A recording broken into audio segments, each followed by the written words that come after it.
যে বিষয়টা নিয়ে আলোচনা করতে চাই সেটা হচ্ছে বর্তমান প্রেক্ষাপটে ভিক্টোরিয়া ইতিহাসের ভেরিফাইড সদস্য এবং অনপেসিভের প্রতিষ্ঠাতা সদস্য যারা রয়েছেন তাদের বর্তমান অবস্থায় নীরবতার সময় শক্তি প্রস্তুতি এবং আমাদের ধৈর্য এই বিষয়ের উপরে আমি আলোচনা করতে চাই। আমাদের বিজয় এটা 100%। আমি বলছি যে নীরবতার সময় পালন করছি। এটা শক্তি প্রস্তুতি হচ্ছে আমাদের ধৈর্য, আমাদের বিজয় খুবই সন্নিকটে। ভিক্টোরিয়া ইতিহাসের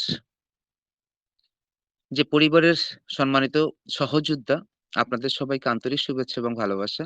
আজকের এই সেশনটি আমি শুধু আপনাদের সার্কেলের সাথে সম্পৃক্ত থেকে প্রত্যেকদিন যে কথা বলি, ওই জায়গা থেকে বলছি না। বরং আপনাদের একজন সহযাত্রী হিসেবে আপনাদের অবস্থানে নিজেকে অধিষ্ঠিত করে, নিজেকে অবস্থান করে সেই অবস্থান থেকে আপনাদের সাথে কথা বলছি। কারণ আমি জানি আমাদের অনেকের মনে প্রশ্ন আছে, কিছুটা হতাশাও রয়েছে, কিছুটা নিজেদের ব্যক্তিগত অবস্থান থেকে অনিশ্চয়তা আ মনের ভিতরে প্রকাশ হচ্ছে এবং সেটা বাস্তবেও তারা প্রকাশ করছে। সবথেকে বড় প্রশ্ন হচ্ছে কোম্পানির আপডেট কোথায়? এখনো পর্যন্ত কোম্পানির ২ মাস ৩ মাসের বেশি সময় ধরে কোন কোম্পানির পক্ষ থেকে কোন আপডেট আমরা পাচ্ছি না। আমরা কোন দিকে যাচ্ছি সে সমস্ত বিষয়ে আমাদের কোন দিক নির্দেশনা আমাদের কাছে নাই। আমরা যে প্রশিক্ষণে যাবো তার কোন রোড ম্যাপ আমরা এখনো পাইনি। আমরা কি কোম্পানিতে যাচ্ছি, কোম্পানির কাজ কি হবে, প্রোডাক্ট কি হবে, আমাদের কাজ কি হবে, এই সমস্ত বিষয়গুলো আমরা এখনো ক্লিয়ার না। আজ আমি সেই সমস্ত প্রশ্নের উত্তর দিতে চাই। জাস্ট যেটা আবেগ দিয়ে নয়, সেটা হচ্ছে বর্তমান প্রেক্ষাপটে কোম্পানির বর্তমান অবস্থার উপরে ভিত্তি করে বাস্তবতা বিশ্লেষণ এবং আমার অবস্থান থেকে একজন সার্কেলের প্রধান হিসেবে নেতৃত্বের দৃষ্টিভঙ্গি দিয়ে আমি আপনাদের মাঝে কিছু কথা উপস্থাপন করতে চাই। যে বিষয়টা আমি আপনাদের কাছে বলতে চাই যে নীরবতা বর্তমানে কোম্পানির প্রেক্ষাপট থেকে যেটা আমরা অনুভব করতে পারছি, আর এই নীরবতা মানেই থেমে যাওয়া নয়। বর্তমানে কর্পোরেট জগতে একটি গুরুত্বপূর্ণ সত্য আছে। সেটা হচ্ছে সবথেকে বড় পরিবর্তনগুলো নীরবতার মধ্য দিয়েই কিন্তু প্রস্তুত হয়। একটি কোম্পানি যখন বড় কোনো স্ট্রাকচার পরিবর্তন বা সিস্টেম আপগ্রেড বা স্ট্র্যাটেজিক সিদ্ধান্তের মধ্যে থাকে, তখন বাহিরের আপডেট কম দেখা যায়। বাইরের প্রকাশভঙ্গিতে ভিতরের তথ্যগুলো কম প্রকাশিত হয় এবং কোম্পানির প্রেক্ষাপট থেকে যারা আপডেটে থাকেন তারা এই বিষয়গুলো উপস্থাপন করার সময় খুবই কম পান। তার কারণ হচ্ছে ভিতরে প্রচুর পরিমাণে কাজ তারা করতে থাকেন। এই সময়টুকু বাইরে এসে আপডেট দেওয়ার থেকে তারা আপডেটের কাজগুলো করাটাকে বেশি প্রাধান্য দিয়েছেন। এই সময়টায় আমাদের বাইরের আপডেট খুবই কম দেখতে পাই। কারণ তারা তখন প্রচুর পরিমাণে কাজ করে। ভিতরের ভিতটিকে তারা শক্ত করার জন্য দিন-রাত পরিশ্রম করে যাচ্ছেন। আমরাও অনেক সময় দৃশ্যমান আপডেট না দেখলে ভাবতে পাই কিছুই মনে হয় হচ্ছে না। কিন্তু যারা নেতৃত্বাধীন পর্যায়ে থাকেন এবং তাদের ভাষায় এটাকে বলা হয় স্ট্র্যাটেজিক সাইলেন্স। অর্থাৎ হচ্ছে কেন আপনি হতাশা তৈরি হচ্ছে, আপনাকে এটা বুঝতে হবে যে কেন আপনার ভিতর একটা হতাশা তৈরি হতে পারে। এই বিষয়ে যদি আপনাদের সামনে বাস্তবমুখী বিশ্লেষণ করতে যাই, তাহলে আমরা দেখতে পাবো যে হতাশার কারণ হচ্ছে ৩ টা। নাম্বার 1 সেটা হচ্ছে তথ্যের ঘাটতি। আপনার কাছে সঠিক তথ্য না থাকার কারণে আপনার নিজের অবস্থান থেকে আপনার বিবেককে কাজে না খাটিয়ে অপরের একটা ভ্রান্ত মিথ্যা তথ্যের উপরে ভিত্তি করে আপনি যে ঘাটতি আপনার সঠিক তথ্যের রয়েছে এবং সঠিক আপডেট না থাকলে আপনি যে মানসিকতার মানুষ, নিজেদের মতন করে আমরা অনুমান করতে শুরু করি। তার কারণ লং টাইম কোনো আপডেট নাই। এখন আমার অবস্থান থেকে আমি কি ভাবি, এই যে তথ্যের একটা ঘাটতি, এই আপডেট না থাকার কারণে আমরা তখন নিজেদের অবস্থান থেকে অনুমান করতে শুরু করি। নাম্বার 2 হচ্ছে যে প্রত্যাশা বেশি থাকে। আমরা দ্রুত ফল দেখতে চাই। আমাদের আশা, দিন, ক্ষণ, সময়, ডেডলাইন যখন দিয়ে আমরা প্রত্যাশা করে থাকি এবং দ্রুত আমরা ফল দেখতে চাই। কিন্তু বড় যে সমস্ত কর্পোরেট লেভেলের প্ল্যাটফর্ম গুলো রয়েছেন, যে সমস্ত কোম্পানিগুলো রয়েছেন, যে সমস্ত সাইট গুলো রয়েছেন, সময় নিয়ে স্থায়ী সিস্টেম তৈরি করে তারা। আবার বলতে চাই যে কি করে প্রত্যাশা বেশি থাকে, আমরা দ্রুত ফল দেখতে চাই কিন্তু বড় প্ল্যাটফর্মের সময় নিয়ে তারা স্থায়ী একটা সিস্টেম তৈরি করে দীর্ঘ সময় নিয়ে। নাম্বার 3 হচ্ছে বাহিরের যে নেতিবাচক প্রভাব, কেউ বলছে কিছু হবে না, সব শেষ। কোম্পানি থেমে গেছে। ভিক্টোরিয়া ইতিহাসের কোনো আপডেট নাই আর কখনো কোনো আপডেট আসবে না। অন পেসিভ সেটা তো অনেক আগেই গেছে গা। কিন্তু বর্তমান প্রেক্ষাপটে একজন নেতৃত্বাধীন পর্যায়ে যারা রয়েছেন তাদের কাজ কি? তাদের কাজ হচ্ছে গুজবে কান না দিয়ে নিজের ব্যক্তিগত অবস্থান থেকে সঠিক সিদ্ধান্ত নেওয়ার মানসিকতা তৈরি করতে হবে। বাস্তবমুখী নিজেকে স্থির থাকতে হবে। একজন সার্কেল সদস্য হিসেবে নয়, একজন লিডার হিসেবে আপনাকে ভাবতে হবে। প্রত্যেকেই ভিক্টোরিয়া ইতিহাসের প্রত্যেকটা ভেরিফায়ার সদস্য প্রত্যেকেই লিডার। সেই অপরচুনিটিটা মিস্টার অ্যাশ আপনাদেরকে করে দিয়েছেন। আপনাকে ভাবতে হবে যে আপনি শুধু একজন সার্কেলের সদস্য নন। আপনি ভিক্টোরিয়া অ্যাশের একজন ভেরিফাইড সদস্য এবং আপনি একজন লিডার। আমি আজ আপনাদের একটা প্রশ্ন করতে চাই। মনে করুন যদি এই কোম্পানিটি সত্যিই বন্ধ হয়ে যেত, তাহলে কি তারা সম্পূর্ণভাবে নীরব থাকতো? ইতিপূর্বে কি আমরা অনেক ঘটনা সোশ্যাল মিডিয়াতে দেখতে পেতাম না? কোম্পানি বন্ধ হয়ে গিয়েছে, কোম্পানি স্ক্যাম করেছে, কোম্পানির কোনো তথ্য পাওয়া যাচ্ছে না, কোম্পানি কোথাও কিচ্ছু নেই। না। কারণ তখন পরিস্থিতি পরিষ্কার হয়ে যেত। কিন্তু যখন একটি প্রতিষ্ঠান সময় নিচ্ছে, এর মানে হচ্ছে তারা আমাদের জন্য উপযুক্ত হিসেবে দীর্ঘমেয়াদী স্থায়িত্বের জন্য তারা কাজ করছে। মনে রাখবেন দ্রুত তৈরি হওয়া জিনিস দ্রুত ভেঙে পড়তে পারে। সময় নিয়ে তৈরি হওয়া জিনিস দীর্ঘস্থায়ী হয়। এই সময়টা আমাদের জন্য কি?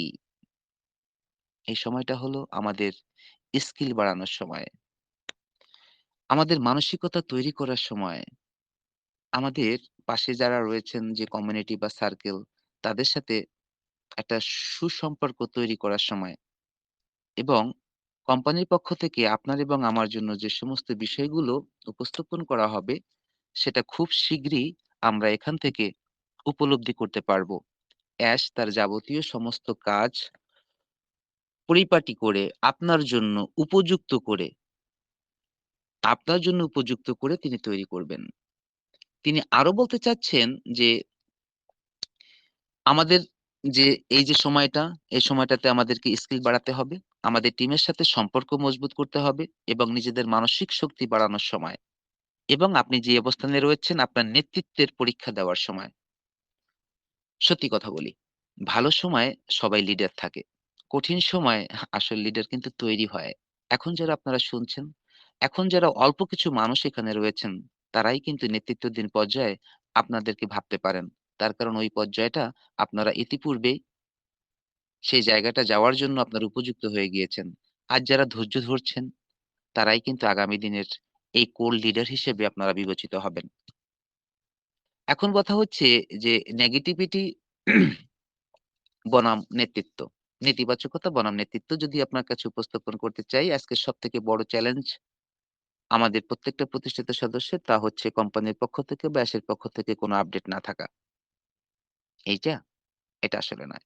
সবথেকে বড় চ্যালেঞ্জ হচ্ছে এই সময় যে টিমের যে সমস্ত মনোবল আপনার সাথে যারা সার্কেল বা বৃত্তের সাথে আপনি যাদেরকে যুক্ত করেছেন, ১ম পর্যায়ে যাদের যে মানসিকতা ছিল, সেই মানসিকতার টাকে ধরে রাখতে আপনি পেরেছেন কিনা? আপনার টিম স্পিরিট, আপনার টিমের যে মনোবল সেটা তারা সঠিক পর্যায়ে ধরে রেখেছে কিনা? নিজের বিশ্বাস। আপনি যদি টিমের মনোবল বৃদ্ধি করতে চান তাহলে আপনার কোম্পানির প্রতি এবং অ্যাসেট প্রতি আপনার নিজের বিশ্বাসকে সঠিকভাবে নিজে উপলব্ধি করতে হবে এবং নেতিবাচক থেকে নিজেকে দূরে রাখতে হবে। একজন লিডারের ৩ টি দায়িত্ব। কয়টা দায়িত্ব? ৩ টা দায়িত্ব। আপনার হচ্ছে মানে কষ্ট না ছড়ানো, প্যানিক না ছড়ানো, কোন রকমের ভুল তথ্য না ছড়ানো, হতাশা না ছড়ানো। নাম্বার ২ হচ্ছে পজিটিভ কমিউনিকেশন। আপনি যার সাথে কমিউনিকেশন করবেন ভিক্টোরিয়া ইতিহাসের ভেরিফাইড সদস্য যারা বিত্ত বা সার্কেলের সাথে রয়েছেন, তাদের প্রত্যেকের সাথে আপনার পজিটিভ কমিউনিকেশন রাখতে হবে এবং আপনার যে বর্তমান অবস্থান, এই অবস্থানের ভিশনকে আপনাকে ধরে রাখতে হবে। আর বাস্তবতা যখন কর্পোরেট লেভেলে আপনি নিজেকে উপস্থাপন করতে চান, তখন যে সত্যটা প্রকাশিত হয় সেটা হচ্ছে বিশ্বের বড়, বড় কোম্পানির ইতিহাস দেখলে দেখা যায় অনেক মাস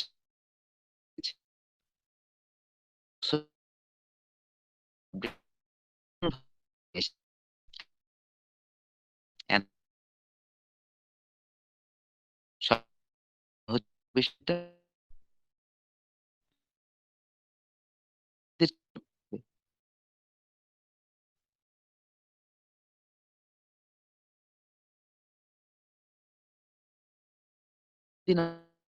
রয়েছে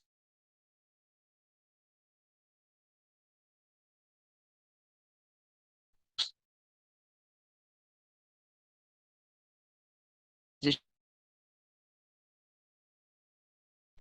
এটা কারণ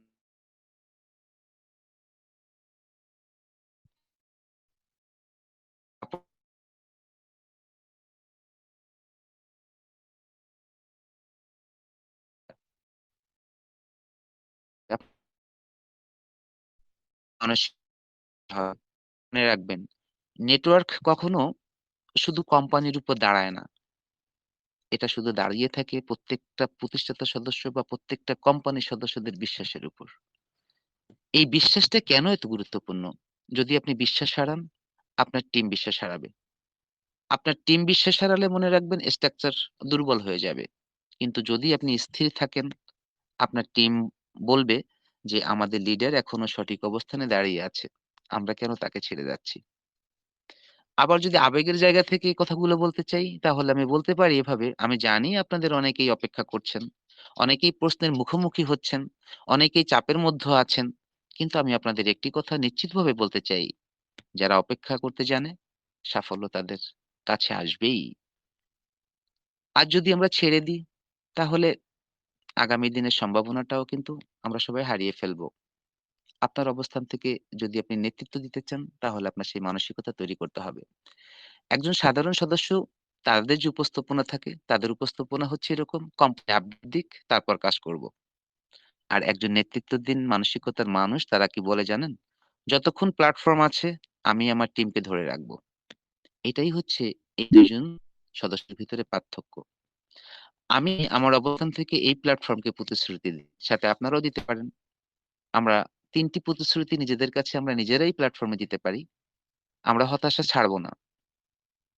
আমরা হতাশা ছড়াবো না। আমরা নিজেরাও হতাশা হব না। আমরা কোনো গুজব ছড়াবো না। আমরা কোনো গুজবে বিশ্বাস করব না।